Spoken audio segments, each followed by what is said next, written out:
ఈ అధర్మాచరణ వల్ల ఒకళ్ళు నరకానికి వెళ్తారట. మీరు చూడండి మీకో విషయం చెప్తానండి. ఇతర మతములలో నమ్మకపోతే నరకంలో ఏస్తాడట. కానీ మన ధర్మములో నమ్మకపోతే మన నరకానికి ఎయ్యరండి భగవంతుడు. ఆ! ర్ తప్పు చేస్తే వేస్తాడు నరకానికి. ఆ! ఇతర మతములలో దేవుడు నరకానికి పంపిస్తాడండి. చెప్తారు చూసారా మీరు?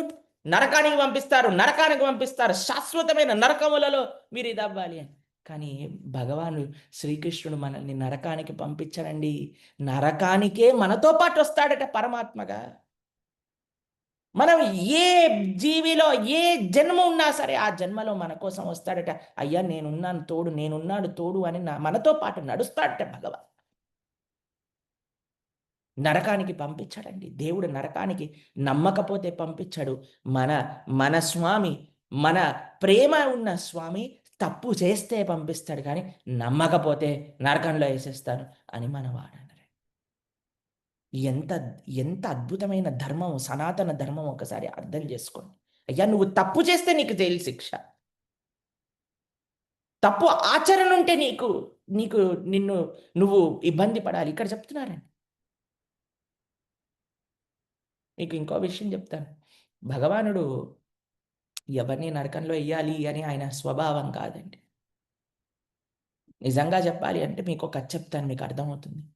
ఒకాయనకి 4 భార్యలు ఉండేవారట. అయితే చిట్ట చివరి భార్య 4గో భార్యని చాలా బాగా చూసుకునేవాడటండి. మూడో భార్యని బాగా చూసుకునేవాడట. అందరికి చూపిస్తుండేవాడట.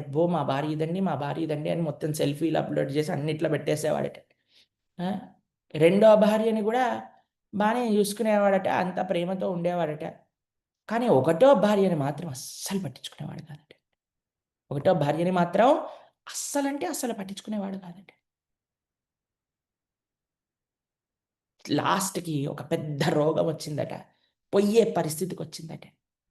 ఆ! అప్పుడు నాలుగో భార్యని పిలిచి అడిగాడట. "అమ్మ నాతోటొస్తావా?" "నేను రానే రాను" అన్నదట. మూడో భార్యని పిలిచి అడిగారట. "అమ్మ నువ్వొస్తావా?" అనంటే, "నువ్వు పోంగానే నేను ఇంకోడిని పెళ్లి చేసుకుంటా" అన్నదట. రెండో భార్యని పిలిచి అడిగారట. "నువ్వొస్తావా?" "ఆ! వస్తాను. శ్మశానం వరకొస్తాను." మొట్టమొదటి భార్యని పిలిచారట. ఏం మాట్లాడలేదట. ఆవిడన్నదట, "అయ్యా! మేము మీతోటొస్తాను" అన్నదట. ఏంటో తెలుసా అండి ఈ 4 భార్యలు?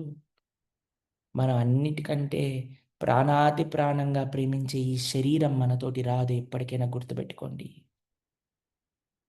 4గో భార్య ఈ శరీరం అండి. రానే రాదండి. ఈ శరీరాన్ని వదిలేసి ఇన్‌ఫాక్ట్ కాల్చేసి, బూడిద చేసి మనం వెళ్ళిపోతాం ఒంటరిగా. మూడో భార్య